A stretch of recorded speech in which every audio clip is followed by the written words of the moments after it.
안녕하십니까? 네. 추웠던 한 주가 다 끝나고요. 이제는 정말 따뜻한 안식일이 되었습니다. 며칠 전에 비하면 지금은 거의 여름이죠. 네, 밖에 나와서 이렇게 다니는데 정말 이렇게 따뜻하고 훈훈한 거예요. 그래서 이제 곧 봄이 오나 보다라는 생각을 했습니다. 금방 이게 사람이라고 하는 게 이 느낌마다 따라서 기분도 달라지고 또 우리의 몸 상태도 달라지는 것 같습니다. 여러분들 혹시 데자뷰 현상이라는 걸 들어보신 적 있나요? 데자뷰. 한자로는 기시 현상이라는 겁니다. 기시 현상. 분명히 이게 처음 가보는 곳이고 처음 만나는 상황인데 왠지 낯이 익어요. 언젠가 본 것 같고 언젠가 와본 것 같고 언젠가 만났던 사람인 것처럼 느껴지는 것이 이 데자뷰 현상이라고 하는 것입니다. 근데 우리가 살다 보면은요, 가끔씩 그런 경우가 있습니다. 분명히 여기는 처음 와보는 것이고 처음 맞이하는 상황인데 언젠가 본 것 같고 왠지 익숙합니다. 왜 그러냐 하면 우리가 살아가는 삶의 패턴이나 또는 살아가는 삶의 방식 자체가 변하지 않고 고정되다 보니까요. 똑같은 상황에 가게 되면 똑같은 결과가 나오게 되는 것이 결국 데자뷰 현상의 한 모습인 것입니다. 오늘 함께 보게 될 본문의 이야기는요. 바로 그런 데자뷰 같은 느낌이 드는 본문입니다. 하지만 이 데자뷰 현상이요. 한쪽에게는 불안감을, 다른 한쪽에게는 안정감을 줍니다. 똑같은 상황을 맞이하니까 한쪽은 굉장히 불안해하고요. 한쪽은 굉장히 안정적으로 변하는 것이 오늘 본문의 이야기입니다. 다 함께 성경 말씀 사도행전 12장 1절부터 12절 말씀 보겠습니다. 신약성경 사도행전 12장입니다.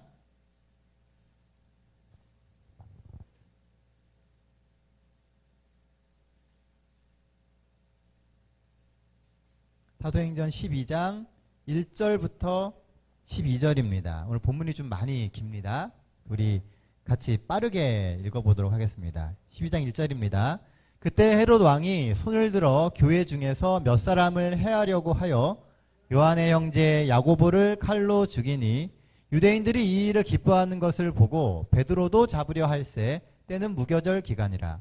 잡음에 옥에 가두어 군인 넷씩인 네 패에게 맡겨지고 6월절 후에 백성 앞에 끌어내고자 하더라. 이에 베드로는 옥에 갇혔고 교회는 그를 위하여 간절히 하나님께 기도하더라. 헤롯을 잡아내려고 하는 그 전날 밤에 베드로가 두 군인 틈에서 두 쇠사슬에 매여 누워 자는데 파수꾼들이 문 밖에 서서 옥을 지키더니 호련히 주의 사자가 나타나매 옥중에 광채가 빛나며 또 베드로의 옆구리를 쳐 깨워 이르되 급히 일어나라 하니 쇠사슬이 그 손에서 벗어지더라. 천사가 이르되 띠를 띠고 신을 신으라 하거늘 베드로가 그대로 하니 천사가 또 이르되 겉옷을 입고 따라오라 한대 베드로가 나와서 나아갈새 천사가 하는 것이 생시인 줄 알지 못하고 환상을 보는가 하니라. 이에 첫째와 둘째 파수꾼을 지나 시내로 통한 쇠문에 이르니 문이 저절로 열리는지라. 나와서 한 거리를 지나매 천사가 곧 떠나가더라. 이에 베드로가 정신이 들어 이르되 내가 이제야 참으로 주께서 주의 천사를 보내어 나를 헤롯의 손과 유대 백성의 모든 기대에서 벗어나게 하신 줄을 알겠노라 하여 깨닫고 마가라 하는 요한의 어머니 마리아의 집에 가니 여러 사람이 거기에 모여 기도하고 있더라. 예, 감사합니다. 오늘 본문은 사도행전 12장에 베드로가 잡혀 들어가는 이야기입니다. 그런데요, 사도행전 5장에 보면은 마치 데자뷰처럼 똑같은 이야기가 나옵니다. 그때 역시도 주인공은 베드로고 그 베드로를 잡아 넣었던 사람들은 유대의 관원들입니다. 그래서 오늘 본문에 보면은 베드로는 이 상황에서 편안히 잠을 자는데 왕이었던 헤롯은 이 불안감에 16명의 군사를 동원해서 밤낮으로 베드로를 지키는 모습을 보게 됩니다. 똑같은 상황이에요. 베드로는 이미 하나님이 놓아주시는 경험을 했기 때문에 평안히 잠을 잘 수 있는데요. 한번 놓쳐본 경험이 있는 헤롯은 베드로를 잡기 위해서 불안해하며 4명씩, 4조, 16명을 붙여가지고 이 베드로 하나를 지키게 되는 모습을 보게 됩니다. 오늘 우리는 우리의 삶 속에서 어떤 데자뷰를 보십니까? 여러분들의 삶을 살아가면서 경험하는 그 많은 상황 속에서 여러분들은 무엇을 보게 되시느냐는 겁니다. 그 데자뷰가 우리에게 희망을 줍니까? 아니면 불안감을 줍니까? 어떤 상황 가운데 딱 놓여지는데 그 상황만 가면 불안해지나요? 아니면 안정감을 갖게 되나요? 하나님이 이끄시는 우리의 삶에서 하나님이 도와주시고 그 도움 때문에 우리의 삶이 안정적으로 변하는 그런 확신이 많은 이 안식일이 되게 되시길 바랍니다. 자, 오늘 본문에서 보게 될 첫 번째 주제의 이야기는요. 사람들의 인기에 편승하면 실패한다라고 하는 것입니다. 자, 1절로 3절에 있는 말씀입니다. 그때 헤롯 왕이 손을 들어 교회 중에서 몇 사람을 해하려고 하여 요한의 형제 야고보를 칼로 죽이니 유대인들이 이 일을 기뻐하는 것을 보고 베드로도 잡으려 할세 때는 무교절 기간이니라. 자, 12장의 시작은 헤롯 왕과 베드로 사이에 있었던 이야기로 시작이 됩니다. 여기 나오는 헤롯 왕은 원래 이름이 헤롯 아그리빠입니다. 당시에 갈릴리의 분봉 왕이에요. 원래 헤롯은 이스라엘 사람이 아닙니다. 그런데 갈릴리 지역을 통치하는 왕이 되어가지고요. 헤롯이 사람들에게 환심을 사고 그 자리를 좀 잘 유지하고 싶었어요. 그래서 헤롯 아그리빠는 유대교로 개종을 합니다.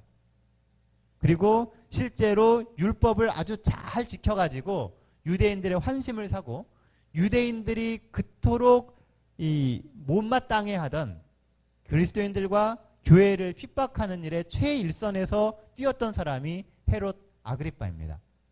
그러다 보니까 그들의 마음에 충족을 주기 위해서 누구를 죽였어요?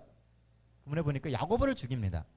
야고보를 죽이고 났을 때 유대인들이 좋아하는 것을 보고 이번에는 베드로를 또 죽이려고 계획을 세웁니다. 그게 오늘 본문의 이야기예요.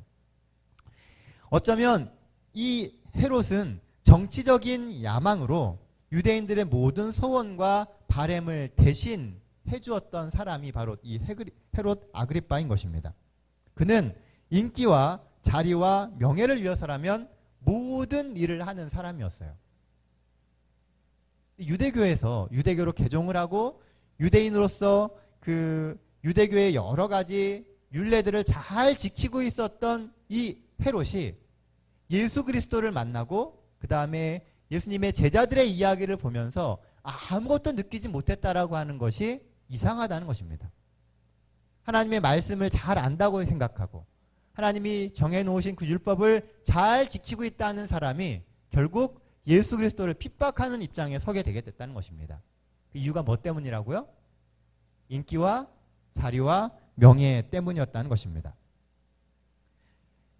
성경을 보다 보면은요, 하나님을 믿는데 사람은 더 잔인해지는 모습을 종종 보게 됩니다. 저는 이 헤롯의 모습을 보면서요, 회심하기 전에 이 사도 바울의 모습을 떠올렸습니다. 사도 바울은 그 당시 이름 사울이죠. 정말 하나님을 열심히 믿었어요. 열심히 있었습니다. 그런데 어땠어요? 잔인했습니다. 하나님을 믿는 예수 그리스도를 따르는 그 사람들을 핍박하는데 아주 잔인해졌다는 것입니다. 하나님을 잘 아는데 그것이 그들의 삶으로 하여금 잔인해지고 매정해지게 만들었다는 거예요.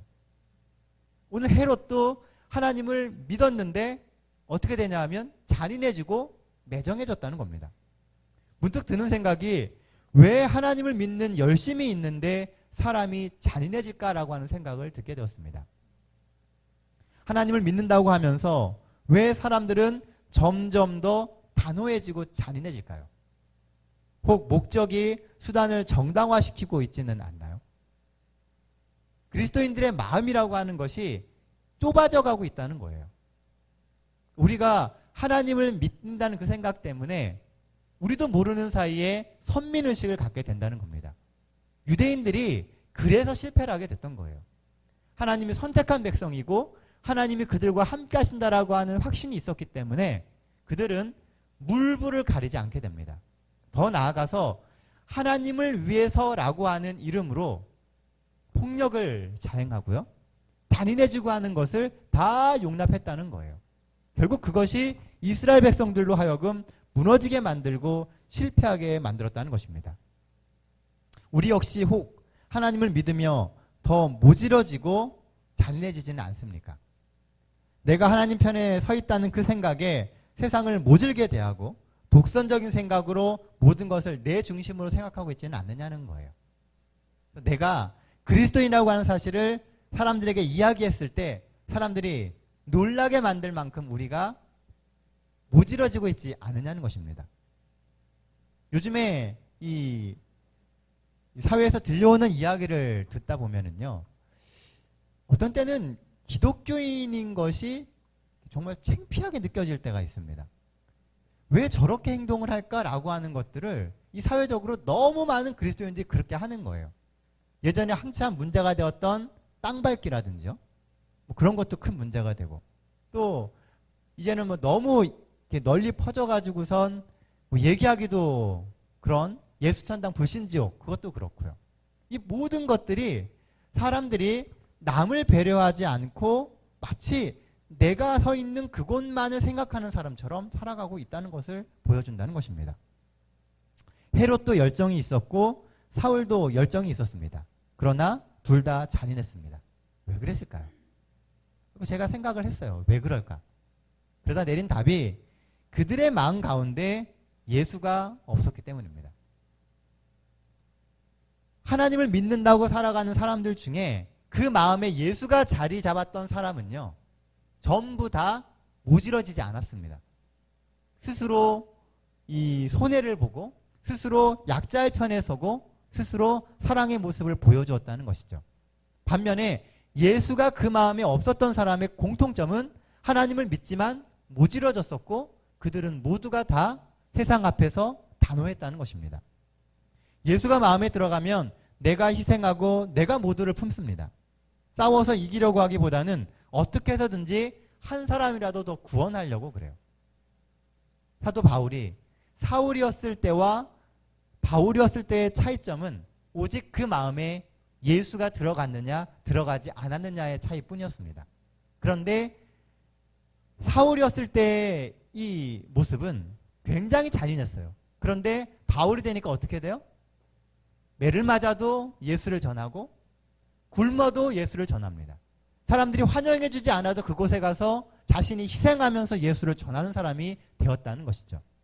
어쩌면 오늘날 우리의 삶 속에서 우리가 겪게 되는 여러 가지 신앙의 갈등과 현실의 문제는 그 중심에 내가 정말 내 마음에 예수를 모시고 있느냐 없냐의 차이에 따라서 느낌이 달라지게 된다는 것입니다. 오늘 우리의 삶의 모습은 어떻습니까? 내가 예수 때문에 손해를 봐도 하나님이 도우실 것을 믿는 그런 믿음이 있습니까? 예수님의 뜻으로 잔인하고 단호해지기보다는 예수의 사랑으로 관대하고 평화를 만드는 사람이 되고 있습니까? 오늘 이 시간 예수님 때문에 우리의 마음이 좀 부드러워지게 되기를 바랍니다.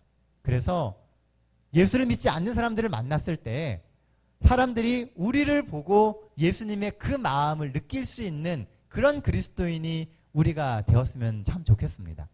그래서 헤롯과 같은 사람이 아니라 정말 베드로처럼 사도 바울처럼 그들이 혹 손해를 본다 할지라도 그곳에서 예수를 나누고 사랑을 나눌 수 있는 그런 그리스도인이 되게 되시기를 간절히 바랍니다.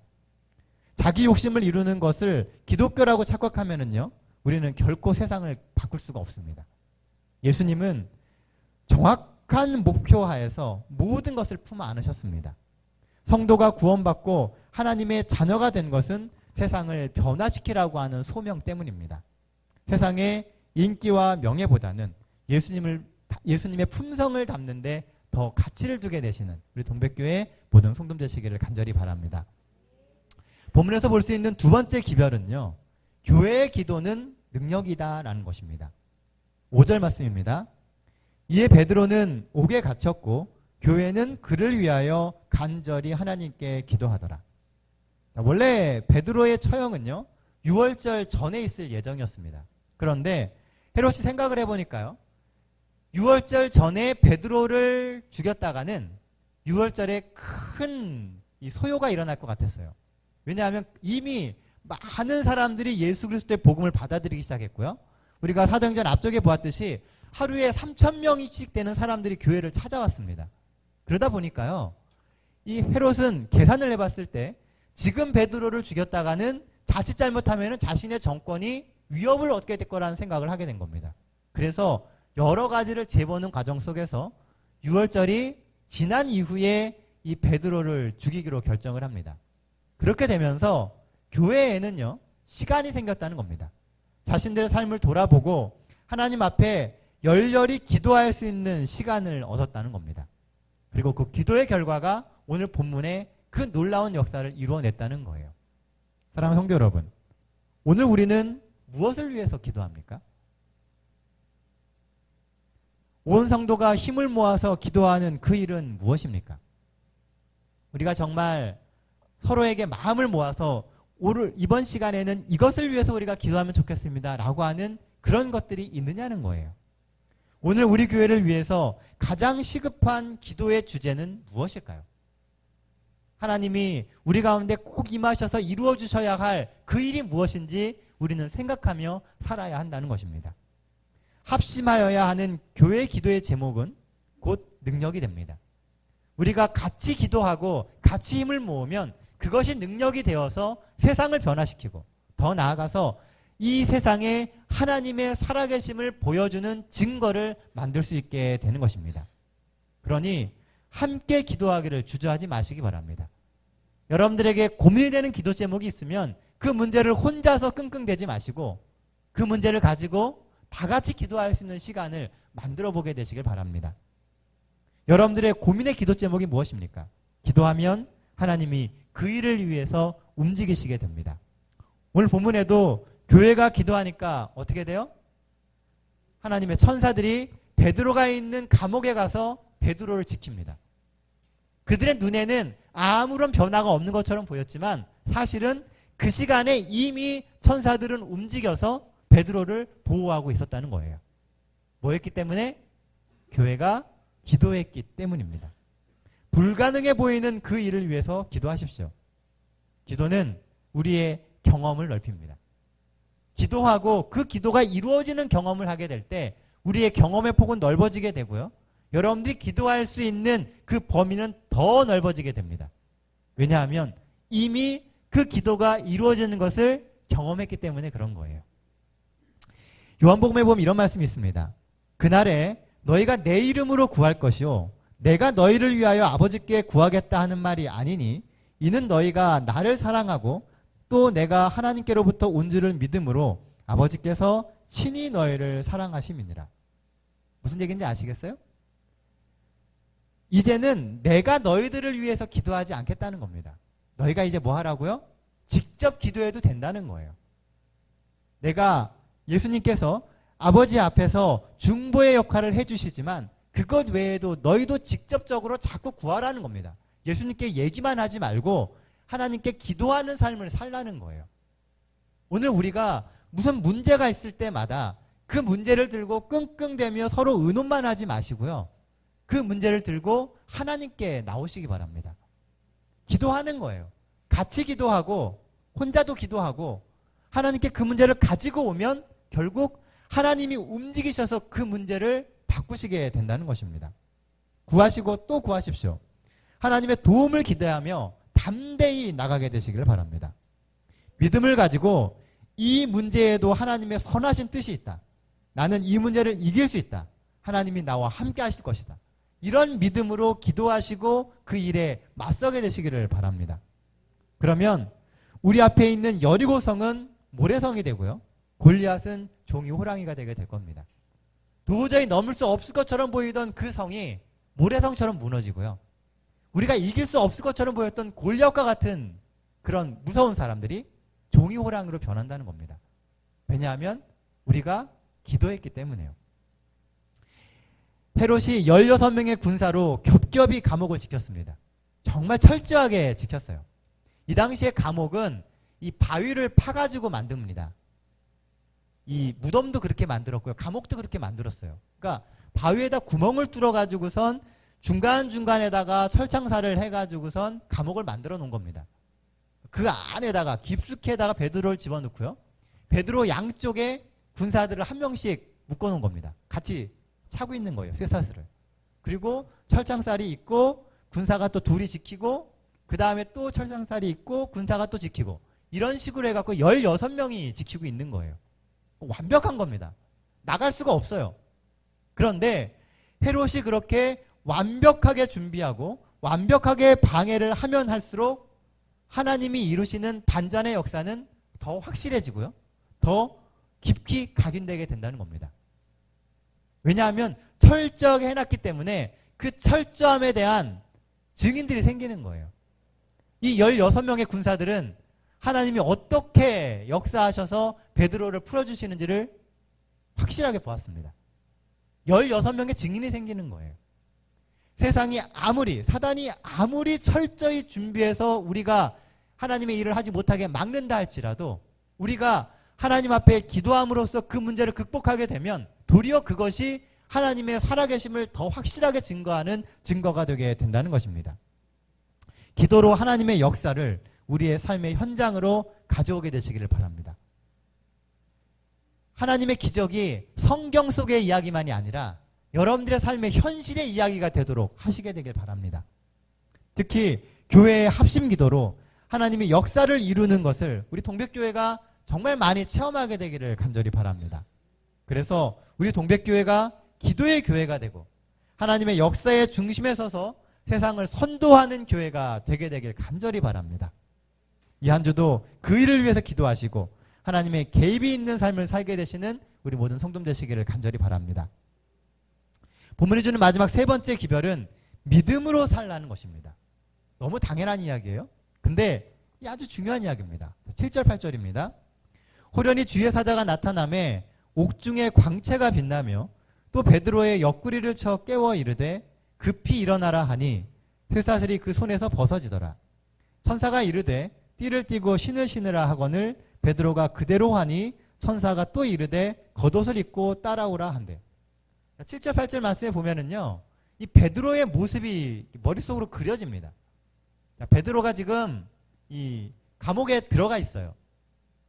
그런데 얼마나 깊이 잠을 잤으면은요, 천사가 와서 어떻게 해요? 옆구리를 차가지고 깨우는 겁니다. 완전히 잠에 든 거예요. 근데 그 다음 이야기를 읽어보면은 베드로의 마음을 알 수가 있습니다. 자는데 어떻게 자요? 신발도 벗어놓고 띠도 풀러놓고 겉옷도 벗어놓고 그러고 완전히 편안하게 잠을 자는 겁니다. 지금 베드로가 이 처해 있는 환경은요, 여유로운 쉼을 가질 수 있는 상황이 아니에요. 이 감옥이라고 하는 환경은요, 사람들에게 두려움을 줍니다. 사람들이 왜 흔들리고 왜 시험에 드냐 하면 분위기 속에 들어가기 때문에 그래요. 두려운 분위기. 그래서 사람들이 그 두려움에 자신들의 신앙을 버리고 자신들의 믿음을 버리게 되는 것입니다. 오늘 베드로가 이렇게 여유로운 삶을, 여유로운 쉼을 가질 수 있었던 이유는 그 마음 가운데 믿음이 있었기 때문입니다. 누구에 대한 믿음이요? 구원하실 하나님에 대한 믿음입니다. 상황이나 여건에 상관없이 이 평정심을 유지하는 것. 사실 우리가 살아가면서 상황과 상관없이 평정심을 유지한다라고 하는 것은 굉장히 어렵습니다. 우리가 아무리 신앙생활을 오래 해도요, 환경이 우리를 막 몰아치면 우리가 겁나요. 그렇죠? 겁나고 두렵고 뭘 해야 될지 모르겠고 정말 하나님이 나를 도와주실까라고 하는 의구심도 들고요. 바로 그때가 사단이 노리는 순간입니다. 왜 사단이 우리를 자꾸 그런 쪽으로 몰고 가느냐? 그 상황이 돼야만 우리의 믿음이 근본적으로 흔들리기 때문에 그런 것입니다. 이미 베드로는 하나님의 도움으로 감옥에서 풀려나온 경험이 있습니다. 그러니까 뭐 하지 않아요? 두렵지가 않은 거예요. 한 번 경험하면은요, 그 다음에는 두려움이 없습니다. 우리가 경험을 쌓아가야 돼요. 믿음은 경험에 의해서 만들어집니다. 우리가 기도하고 하나님이 내 삶 가운데 들어오셔서 역사하시는 그 경험을 한 번만 하면 그 다음에는 똑같은 상황에서 실패하고 두려워하는 그런 모습이 아니라 믿음으로 편안해지고 그 믿음을 이겨낼 수 있는 그런 평안한 여유로운 믿음이 생기게 되는 것입니다. 처음이 중요한 거예요. 데자뷰 현상이 항상 우리의 삶 속에서는 일어납니다. 우리가 그 상황에서 믿음으로 이겨본 경험이 있으면 그 상황이 딱 오면 어떤 느낌이 들어요? 아, 이거는 별거 아니야 라고 하는 확신이 듭니다. 왜냐하면 극복해본 경험이 있기 때문에요. 그런데 그 상황에서 실패해본 경험이 있으면 똑같은 상황이 되면 어떻게 돼요? 불안해지는 겁니다. 혹 여러분들에게 시험이 있고 여러분들의 삶에 어려움이 있을 때 그때 이겨내는 도전을 해보시길 바랍니다. 그래서 하나님이 그곳에서 역사하셔서 이기는 경험을 하세요. 그러면 그 다음에는 비슷한 상황이 오면 전혀 불안해지지 않습니다. 왜냐하면 하나님이 그 상황에서 우리를 구원하실 것을 믿기 때문입니다. 믿음이 있으면 상황이 두렵지 않습니다. 베드로는 하나님에 대한 믿음이 있었기 때문에 그 감옥의 상황이 하나도 두렵지 않은 거예요. 감옥에 주는 공포감보다 하나님이 주시는 그 믿음이 더 컸던 것입니다. 항상 상황에 대한 공포심에서 나오는 두려움이 우리를 좌절시키는 것입니다. 그러니 분위기를 타지 마십시오. 여러분들에게 처해지는 그 상황의 분위기에 휩쓸려가지 마시기 바랍니다. 오직 우리는 믿음으로 사는 거예요. 하나님이 함께 하시기 때문에 우리의 주변의 상황과 여건에 상관없이 우리는 그대로 하나님을 믿는 믿음으로 나아가면 되는 것입니다. 사단은 우리를 절망적이고 갑갑한 분위기 속으로 자꾸 몰아넣습니다. 반면 우리가 하나님이 함께 계심을 인지하며 믿음을 갖게 되면 두려운 상황 가운데서도 우리는 소망과 희망을 품으며 살아갈 수 있게 되는 것입니다. 하나님을 믿고 하나님의 능력을 경외하는 믿음을 가지면 세상이 두렵지 않게 되고 문제 가운데서도 그 믿음을 발휘할 수 있게 될 것입니다. 요즘 이 세상 돌아가는 상황을 보면은요, 베드로가 가졌던 그 믿음이 그저 부럽습니다. 너무나 우리의 그 마음을 불안하게 만들고 정말 이렇게 되면 안 될 것 같은데 라고 하는 상황들이 계속 지금 펼쳐집니다. 특히 한국의 재림교회의 상황이 지금 계속 그렇게 갑니다. 그래서 아주 불안해요, 사실은. 우리가 예언신을 읽다 보면 마지막 때에 흔들림의 시기가 있다고 이야기를 합니다. 그런데 그 시기가 정말 다가온다라고 하는 느낌이 들어요. 사회적으로나 교단 안에서도 우리 교단에 대한 신뢰심이 점점 이렇게 흔들리고 떨어질 수 있는 상황들이 계속 만들어지고 있습니다. 교단이 흔들려도 사람들이 변하고 바뀌어진다 할지라도 여러분들의 믿음은 사람이 아니고 교회가 아님을 기억하게 되시길 바랍니다. 오직 하나님만 보십시오. 그리고 하나님만 보시면서 여러분들의 믿음을 돈독하게 한다면 그 어떤 상황도 여러분들의 믿음을 흔들 수 없고 그 어떤 상황도 하나님과 우리 사이의 관계를 끊어놓지 않게 될 것입니다. 우리가 당하는 현실과 상황들 속에서 우리가 뭘 어떻게 해야 할지 알 수는 없지만 분명한 것은 이 모든 상황이 하나님이 끌고 가시는 시간 속에 있다는 것입니다. 우리는 하나님이 우리를 부르시는 그 순간을 향해서 계속 달려가고 있습니다. 사단은 어떻게 해서든지 우리의 목표점이 틀려지게 만들기 위해서 계속 개입하고 있고요. 눈을 예수에게 주시기 바랍니다. 예수님이 이 갈릴리 호수에서 배에 타고 있는 제자들을 부르실 때요, 베드로가 담대히 뛰어들었습니다. 나도 걷게 해달라고. 실제로 베드로가 그 갈릴리 호수로 발을 들여놨을 때 베드로는 걸을 수 있었습니다. 그런데 얼마 못 가서 빠졌습니다. 시대소망에 보면요, 그 이유를 이렇게 기록합니다. 계속 보고 가는데 예수를 보고 갔어요. 그런데 그 중간에 파도가 탁 치는 겁니다. 그러면서 순간적으로 예수가 가리워졌고요. 그때 딱 드는 생각이 저 뒤에서 내 친구들은 나를 어떻게 볼까라고 하는 생각을 했다는 거예요. 나 혼자 지금 물 위를 걷는 거예요. 다른 제자들은 배에 있습니다. 그 제자들이 나를 어떻게 볼까 생각을 한 거예요. 그리고 순간적으로 파도가 탁 치면서 예수가 가려졌습니다. 그 순간 베드로는 그대로 물에 빠졌습니다. 예수를 보고 있을 때는 안 빠졌어요. 바다를, 그 물 위를 걷는데 정말 걸어서 가도 평지를 걷듯이 편안히 갔습니다. 그런데 사람들을 보게 되고요. 예수를 순간적으로 놓치게 될 때 바로 빠져들게 되었다는 것입니다. 믿음으로 베드로처럼 전적으로 하나님을 의지하는 삶을 사십시오. 여러분들의 시선이 예수님에게서 떨어지지만 않는다면 그 어떤 어려움도 여러분들은 극복할 수 있습니다. 환난 가운데서도 믿음을 가지고 하나님의 역사의 중심에서 살아가는 성도들이 되게 되시기를 바랍니다. 이제 학생들은 새 학년이 돼요. 학교를 바꿔서 가는 친구들도 있을 것이고요. 또 어떤 사람들은 학교를 졸업하고 사회생활을 하게 될 사람들도 있습니다. 또 직장에 다니시는 분들은 새로운 환경과 또 새로운 장소에서 새로운 삶을 시작해야 되는 분들도 계십니다. 두려워하지 마십시오. 우리는 하나님이 선택하신 성도입니다. 하나님이 부르셨어요. 하나님이 구분하셨고 하나님이 함께 해주십니다. 그러니 하나님만 보십시오. 여러분들을 부르신 분을 보시고 여러분들을 선택하신 분을 보게 되시길 바랍니다.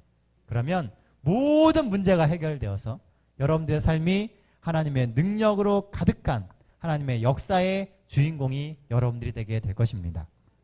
하나님은 항상 우리 곁에서 우리의 삶을 이끄십니다. 이 안식일도 하나님의 손을 붙들고 편안한 안식, 위로와 회복이 있는 그런 안식일을 보내게 되시길 바랍니다. 그래서 지난 한 주간 여러분들에게 있었던 모든 문제들은 다 잊어버리십시오. 사단은 계속해서 그 생각을 하게 만들 거예요. 그것 때문에 불안하게 만들 겁니다. 다 잊어버리십시오. 하나님이 그 모든 일을 책임지실 겁니다. 꼬여있는 상황들, 그것도 하나님이 극복시키실 것이고요. 우리가 겪었던 수많은 아픔들도 이 안식일 하나님이 치료하실 겁니다. 그렇게 하나님 안에서 새 힘을 얻고 하나님 안에서 회복되는 이 안식일이 되게 되시길 바랍니다. 그래서 이 안식일이 지난 후에는 여러분들의 삶에 새로운 소망과 확신이 생기게 되시길 간절히 바랍니다.